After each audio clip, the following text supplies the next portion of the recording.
ilaan. Asa ilaan na?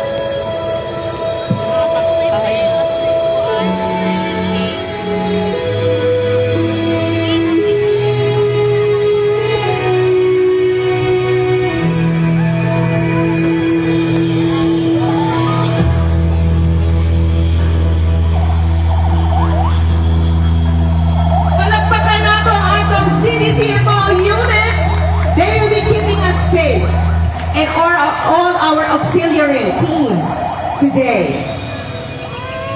And DCPO, of course. Alright, so maswerte kayo ang Davao City because isubananta sa atong mga CCTMO. And of course, napag-oba na ito ang Davao CPO or City Police Office. Daghan kayo salamat sa inyong suporta mga sir. Saludo po kami sa inyo. And thank you so much for keeping the city safe always. Oo, and sobrang suporta ang kanilang mobile units talagang naka-decorate. Buong ano yan, buong season, di ba? Buong bastong season, pag umiikot yan, pwede po kayo magpa-picture. Sir, pa-picture naman. Okay. Ayan pa ang DCPO natin, Davao City Police Office. Diba? Dapat ma-inspire kita na mag-decorate po o himuon na malipayo ng atong Pasko dito sa atong mga kaugalingon ng mga balay. Kaya ang atong mga polis mismo nalilapot sa Pilipinas to decorate and to make the city an even happier one with all of their mobile units being dressed up in a very festive mga decorations. Ayan, tingnan mo naman, may bangkay pa sa taas. Diba? May taplog. Sana pati yung mga jeep natin sa city. We'll see. Tingnan natin. Ikutin natin ang Davao, ladies and gentlemen. Pero actually, no, na-expect ko ate Mel, sa usaya mo lang itong mga DCPO, CCTMO. Kasi dito nasa may dance number. Hopefully, we'll get to see them with their lighter side. Yes, oo. Parang medyo relax na. Enjoy tayo. And sana okay pa kayo dyan. But if in case you notice something different or naiiba or medyo napapalathan dyan sa mga paligid ninyo, just speak up. We have ang mga guwapa natin, ang mga members of the police and CCTMO with us today so to help us out. Okay? Huwag po tayo mahihiyang magsabi. Alright, so ladies and gentlemen, we now have our first contingent and this is for the Banda Dasig, ladies and gentlemen. Just a quick reminder sa kanan yung mga nananaw din sa atong karon. These our contingents will only have 2 minutes, a total of 2 minutes. They have 1 minute to prepare and to ingress para mo-exit sila, and 1 minute to perform. So, kailangan i-up nila ang ilang mga pag-ihog, no? And their best every second. Yes. So, without further ado, ladies and gentlemen, let's welcome Magallanes Elementary School Drum and Lyre Corps.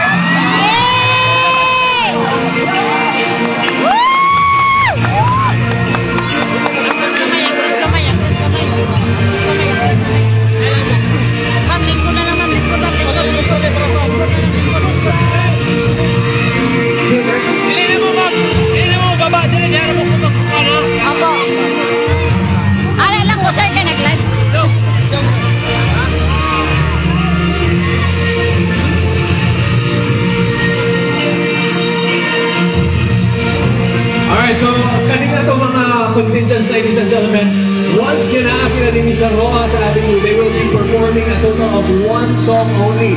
Pero kung kumanan ninyo sa San Pedro, they will be performing a total or an allowed total of 5 songs. So, mas hugyaw tayo ito. Actually, 3 songs na ay sila rin. Yeah, so, are they ready? Our first entry? Okay. Ladies and gentlemen, Magallanes Elementary School Drum and Lyre Corps, your time starts.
ang Magallanes Elementary School Drum and Lyre Corps. That's for the Davao-based competitors, ladies and gentlemen.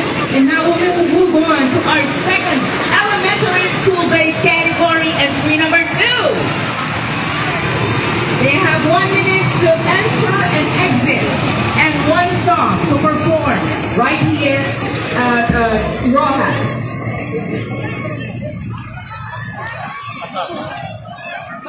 Okay, grabe ang atong mga bata, no? Prepared kayo. It looks like grabe ang ilang preparasyon para sa atong pandadasig na performance din sa Rojas. Mas grabe pa yun, mas lingaw pa yun sila tanahon later unya sa San Pedro Square because mas makita ninyo ang mga lights nga naa sa ilang mga costume o mga props. Yes, and mamaya mas colorful kasi marami na ilaw. Mas maganda na siya, diba? Mas maklaro na nato ang mga lights nga ilang prepare. And just to mention, dahil lighted ito, dapat meron po siyang fire extinguisher and electrician na kasama per entry. Yes. Alright, so ladies and gentlemen, this is Francisco Bangoy and Central Elementary School Drum and Lyre Corps. Your timer starts now.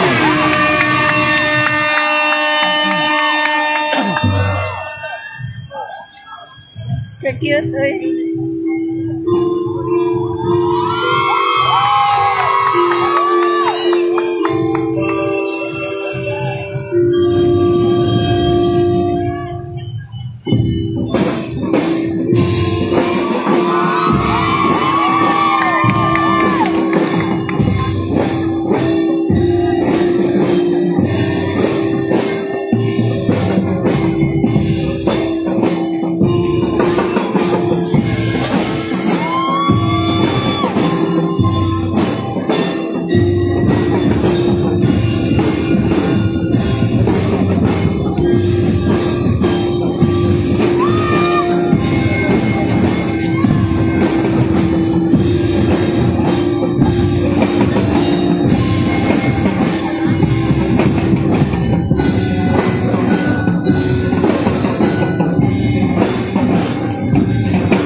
See you later! Alright, grabe kagahutang na itong mga contingents karon, no? Sugod pala na, ladies and gentlemen, and we have lots more to see. Daghan pa kayo ang atong hulatunog. Daghan pa kayo mga contingents. We are excited na kung mag-perform din sa Rojas yung station. Mas excited pa kita sila later sa San Pedro. Oo, ilang buwan, balina ito, pinractice, we really do not know. Malalaman natin kung ano ang galing nila mamaya pagdating sa Rojas. Ay, sorry, doon po sa San Pedro Square. Yes. O, kailangan din kahon mo, kailangan din preparado ang ating mga contingents. Kaya kung tayo mga prizes ng kahulan sa ilaw, imagine 250,000 pesos for the grand prize. Talagang maganda ang pagkakahiwa-hiwalay o pagka-segregate ng prizes natin for the different entries, for the different events that we're going to have for the competition today. Ladies and gentlemen, all three ngayong araw na ito para po sa mga Davaoenyo. Alright, so I think we're good. Ladies and gentlemen, let's introduce our next contingent. Antonio Pichon Junior Elementary School Drum and Lyre. Your timer starts now.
Alright, so that was Antonio Pinchon Jr. Elementary School Drum and Lyre. Oy, under 2 minutes pa rin. Oo, ang bilis, ha? Follow ko sila sa ating time limit. Yes, and if you notice, no, napaka-colorful ng ating mga entries. Talagang Pasko. Be it on the green or violet, merong blue, may maroon na mga colors. Wow, parang it's so refreshing and it's so Christmassy. Parang feeling mo talagang eto na, Pasko na talaga. Siyempre, malibayon yun. Sinuod yun nga malibayon ang Pasko. Dinhi sa Davao City. Masamot pag yun ka malibayon because naataani nga itong parada. Ang kauman natin ang mga bata din sa mga kadalanan singing their songs and playing their instruments for all of Davao City. And of course, ito po, talagang it is going to be a very Merry Christmas para po sa mga bata. And, baka po na-notice nyo, napakarami po nila. Meron po yung minimum and maximum. We have a minimum of 80 Elton and a maximum of 150 members. Pero pa rin 150 atin ang mga kauman na nitanan. Ganun na. Yes. Lahat na ng FA yata nila, assistance and everything. Ayan. Dapat, lahat ng bata ko ay enrolled. Yes. Kasi school-based ito eh. Okay? So, I think they're ready.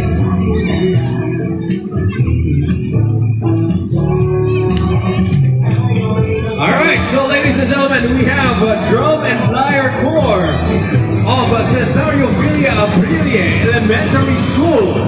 You can start now.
With 7 seconds to spare. Ladies and gentlemen, once again, that was Drum and Lyre Corps of Cesario Villa Aprilie Elementary School. Papakan na ito, Davao City. Yes, nakakakilig. Yung pong pagpantay ng time eh, no? Hello.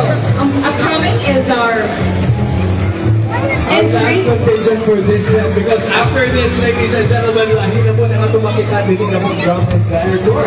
And that's actually going to be more exciting. Yes, para maiba naman. Para maiba naman, hindi tayo mag-board.